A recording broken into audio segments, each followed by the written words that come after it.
everybody see that? Okay. So this research grant is supported by the Minerva Research Initiative. This is some of our work. I'll be giving a lot of like descriptive statistics, some of the findings that we found while investigating the far right. First, I want to introduce the team that wasn't able to make it today. Dr. Bloom from Georgia State University, Sophia Moskalenko, and my advisor, Ari Perliger, also from the University of Massachusetts Lowell. So a part of our research is gathering of all these incidents that are associated with far-right violence or far-right incidents. Violent incidents, we have about 9,000 now, probably a little bit more. We're continuously adding incidents, and 4,000 identified perpetrators between 1990 and 2021. We have a very specific inclusion criteria that they must be violence against either property or people. So that does include vandalisms and other things. So the reason why we have a lot more incidents than we do perpetrators is because we have a lot of unnamed or unknown perpetrators of vandalisms. This includes like swastika vandalisms, attacks on synagogues that may have just been targeted towards property. And they must be motivated by some type of far-right ideology and must have occurred within the United States. A lot of these attacks are spontaneous in nature. One of the findings that I'll kind of speak to is that we found increased organization and group organization, cellular structures with military perpetrators. We list their targets, their tactics, any trans-organizational links. And then the second phase of this is their recruitment strategy, what type of rhetoric they use, discursive mechanisms, and their ideological focus, including their grievances and other things that they may grab onto in kind of the political discourse. So the sources of our data, a lot of it is open source data. When we go into social network analysis, we use PACER data, which is the public access to court electronic records, which helps us kind of fill out the network. We have used START and PIRUS and GTD data, and then kind of go from there using Nexus Uni, LexisNexis, social media to identify other perpetrators, and of course, news articles. So one of the things with military experience, the ego is actively trained out of soldiers to develop high group cohesion. One of the things that's very important and integral to military training is that they are de-individuated in order to provide more group cohesion, group reliance on one another, build trust, community, camaraderie between people within the group. And especially you think people coming into the military, they're coming in to a group of strangers who they're going to be relying on to keep them alive, to achieve group goals. So one of the things that's important is that the military really de-individuates these people in order to protect and save their lives, to grow group cohesion, if you will. This leads to the development of a group-oriented identity. In psychology, they refer to it as a weak identity. I don't necessarily like that term because there is a lot of strength in social identities or group-oriented identities. They're very strong in that there is a large reliance on kind of this belongingness of the group. So there's a lot of positive aspects to de-individuation that I kind of want to emphasize, but it can go too far. But de-individuation increases the sense of community, increases the sense of belongingness. It increases chivalry, courage. It can share kind of the moral injury in not necessarily shared trauma, but it can kind of lessen the blow of moral injury because you are having things happen to you and doing things within a group. So there is kind of this collective blame, but also collective sharing. So in essence, group survival is reliant on this cohesion, and high cohesion increases pressure for compliance and value consensus. So de-individuation can go too far and result in chauvinism and other negative aspects that may be associated with the hyper-masculine environment that we see in the military. But again, I do want to emphasize that de-individuation has a lot of positive aspects, but because I study terrorism, I tend to focus on the negative aspects of de-individuation when it goes too far. But the other thing is the appeal of the far right. Why is it that the far right is so appealing to mostly former members of the military? And there's this idea of racism and relative deprivation. There is a perception of the loss of status of white people in both civil and military societies. So as society becomes more equitable, and particularly the military, which is arguably one of the most equitable institutions that we have in the United States, there is this perception that the loss of status, that the increased competition that people may encounter actually increases the perception that there is favoritism among people of color. And there's also, of course, overrepresentation of people of color within the military, particularly of Black women. And so there is kind of this issue with the role of men and masculinity being threatened by the inclusion of women, in particular Black women and the LGBTQ in military roles. So as these groups kind of gain social status, it isn't viewed as them gaining status so much as white status is being lost. And another thing that I kind of want to bring up before I go too far in is that criminality and mental illness may not necessarily be linked to far-right extremism, or this is particularly looking at perpetrators of far-right violence. So we are just looking at people who have conducted or were planning to conduct an act of far-right violence. And one of the things that we found was that the majority of those had no criminal history, no criminal convictions, and also they were less likely than their civilian counterparts to kind of have this indication of mental illness. So one of the things that we look for in news media articles is that, well, are they saying that there is an indication of a mental illness? And one of the things we're finding is that they're actually less likely to be indicated to have mental illness in their write-ups, in their markups, or in the media relations than their civilian counterparts. So our findings, we found that 353 identified perpetrators with military experience. So this sounds like a pretty small number. This is from 1990 to 2021. So this is a pretty rare event. Perpetrators with military experience were more likely to target the government.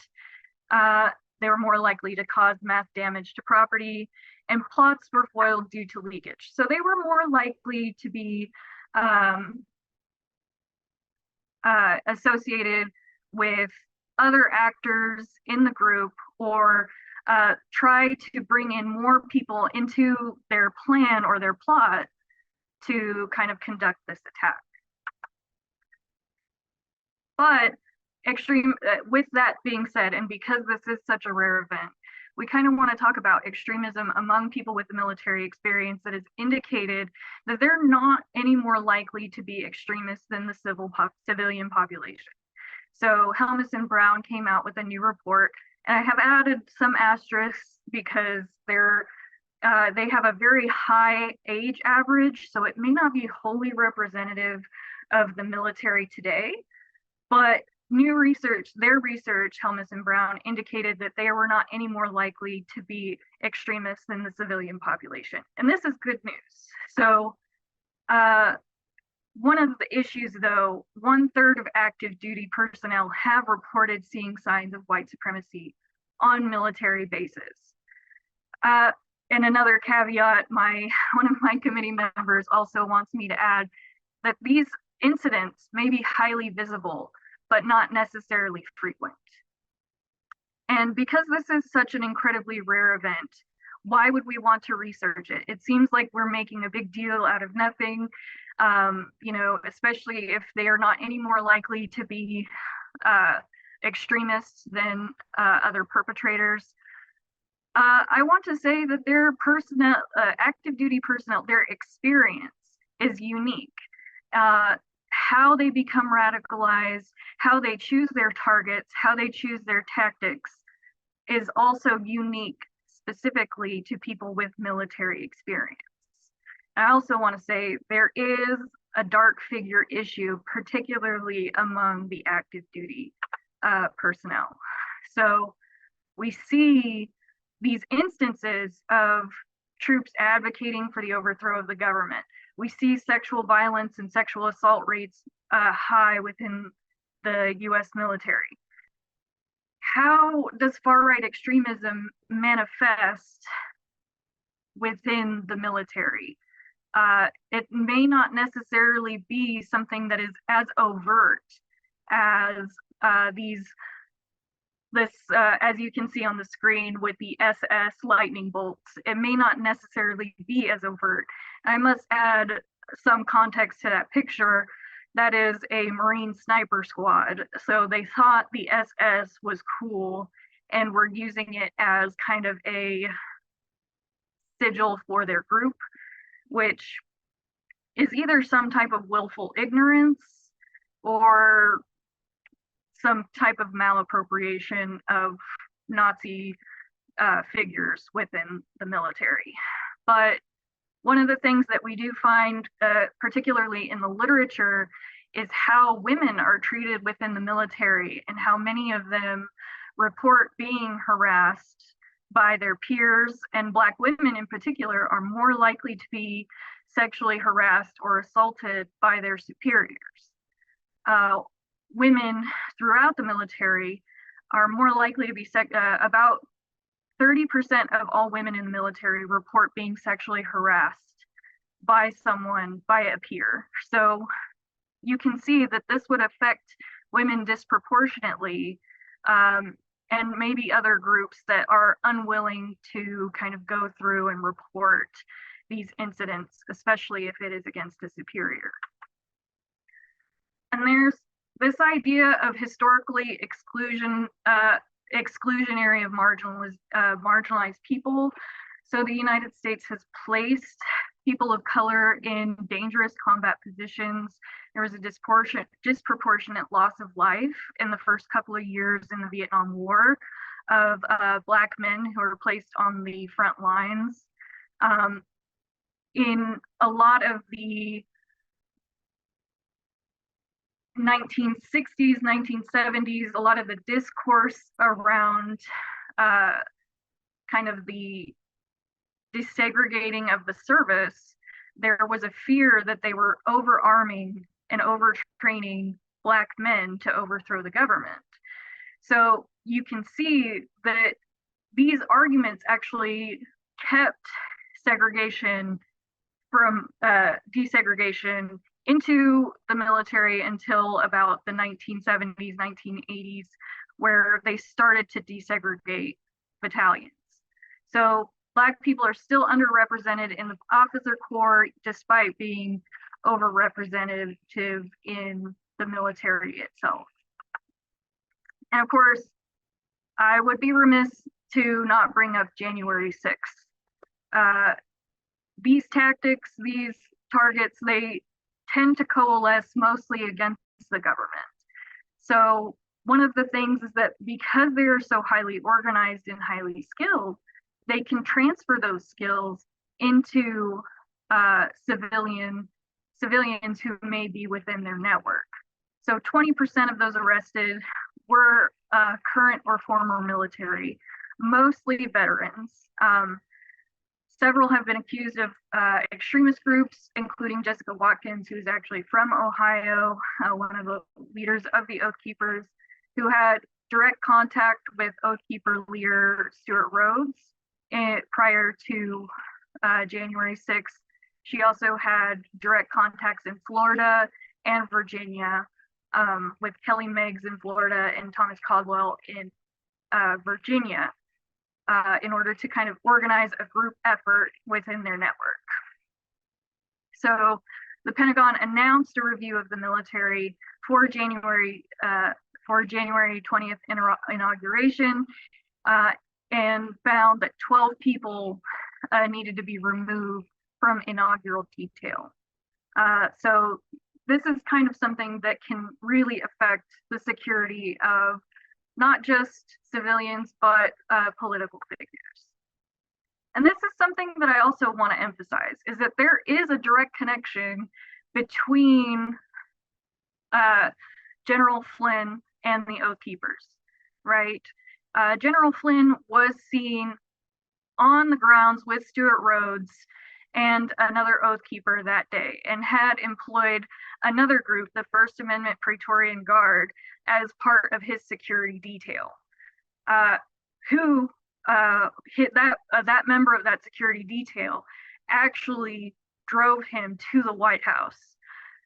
So I think it's important that we see that they can also act as ideological figures, and that this kind of decentralized structure, this leaderless nexus, if you will, that's kind of posited by Louis Beam, acts to give plausible deniability to people with higher political significance. And then while others with maybe less social status, less political status, act violently in accordance to maybe their call to action. So this is also a tweet that was shared in one of the private servers. This is evidence in the Thomas Caldwell case, talking about how General Flynn, sorry, I have a frog in my throat. General Flynn was kind of calling to arms people. So you have worn yourselves out with fatigues and hardship, but we know not how to spare you. Your country is at stake, your wives, your houses, creating this existential threat in order to garner more mobilization for people within this militia movement. And in particular, these militia movements actively seek out to recruit people from the military. One of the things that we also looked at was duty status by branch.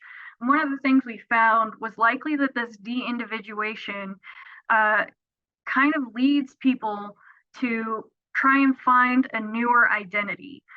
So the Army and the Marines tend to be a little bit more collectivist in their training than, say, the Air Force, which is highly individualistic.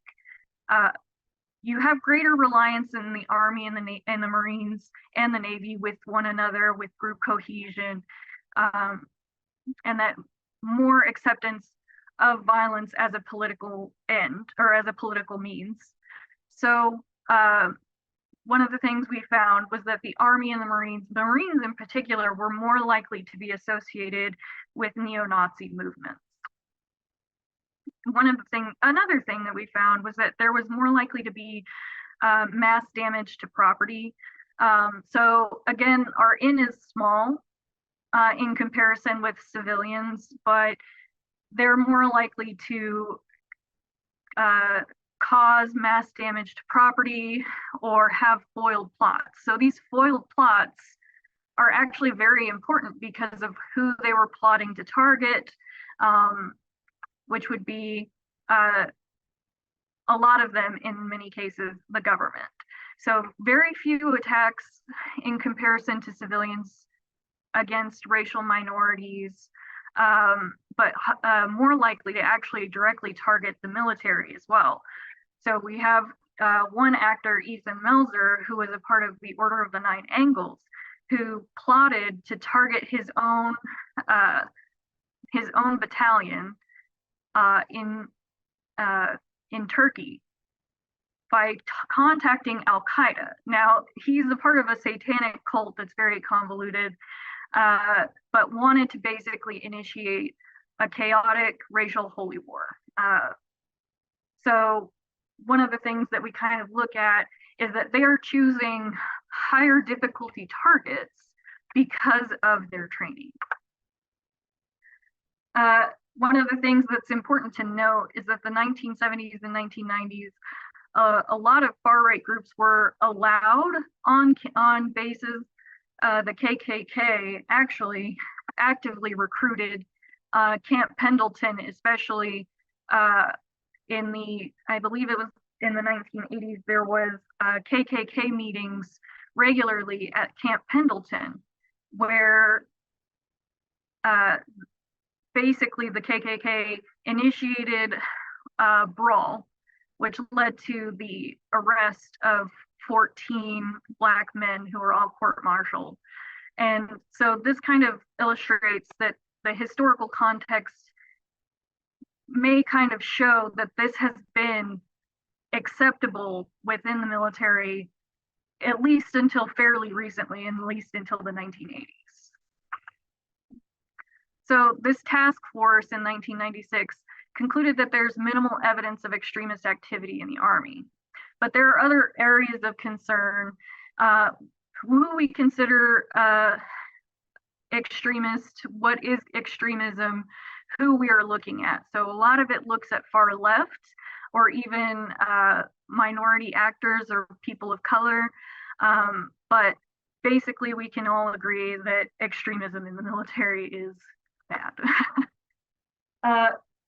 There's also an appropriation issue with militias in trying to draw in people from, this one is in particular special forces. So this is the first one on the left, the first image on the left is an image from the Army Rangers, Trauma 3. So they have the 3 because they're the 3. This was an official logo until recently when it was dropped because it seemed that the Oath Keepers appropriated their symbol. So they're trying to gain legitimacy through kind of appropriating military symbology. So on the right-hand side, you see another symbol used by the Oath Keepers, or actually this is the 3%ers, but I also found it on an Oath Keeper website, selling army patches, specifically these types of patches to put on tactical vests and various assorted other tactical gear. One of the things that we find is that like-minded groups have increased agreement. So one of the reasons why we kind of want to be wary of the de-individuation is that there's increased agreement when people become members of a group. And that opinion will actually shift towards the extreme based on where the majority finds agreement. Peer socialization is one of the biggest factors that we have associated to active duty and veteran radicalization. Peer socialization actually is associated with peer socialization is actually associated with far right, not sorry. It's associated with worse mental health outcomes, worse social outcomes. So the more actors within the in a personal network they have, the less likely they are to have positive social outcomes. So that includes increased alcoholism, drug abuse, mental disorders, and other things. So the more actors that they have, the more ingrained they are in military society or in military culture or in that military identity, the less healthy outcomes they have. So it's important that as people exit the military, that they are kind of brought back in and find their own identity outside of the social military identity. One of the things about involuntary role exits is that injury and failure leading to discharge from the military results in a loss of significance and a loss of social identity, where people will try to seek and fill that void. Far-right groups actively pay lip service to military veterans in order to gain their expertise and their later leadership skills. I especially use Stuart Rhodes as an example because he suffered an injury in the military. He only did a few months of military service and suffered an injury that led to his discharge. One of the things that we kind of see patterns in, particularly with veterans, is their discharge was from an involuntary role exit. So far-right groups see kind of this grievance, this moral injury, this rejection that comes from not being able to fulfill military service or meet the expectations of military service, and then bring those people in order to fulfill that, find significance and fulfill their social identity. So I want to end kind of on this warning. Right-wing extremists will attempt to recruit and radicalize veterans in order to exploit their skills and knowledge derived from military training in combat. And I think that's the most important kind of takeaway, is that their expertise definitely sets them apart from other extremists, civilian extremists, if you will. So these skills and knowledge have the potential to boost the capabilities of extremists, including lone wolves or small terrorist cells, to carry out violence. And the other thing is that they are also well versed in military strategy. Many of them have also read like guerrilla warfare manuals. They've read up on Maoism. A lot of the rhetoric that we see online, at least towards guerrilla warfare, is towards building both their political arm and their military arm, their militia arm, if you will. So it's important that we view this recruitment as also trying to gain some semblance of legitimacy for these far-right militia groups.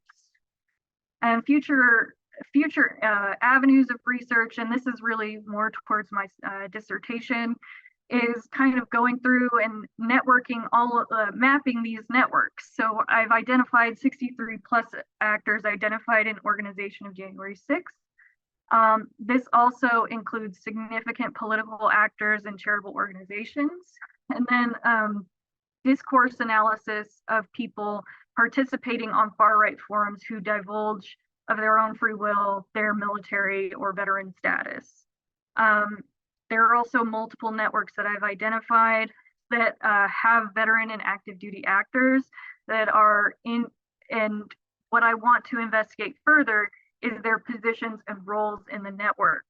They tend to be much more well connected than other actors in the network, than civilian actors within the network. And they also tend to be much more in leadership positions. So that is kind of the future avenue of research that I have. I want to thank everyone for coming to this symposium.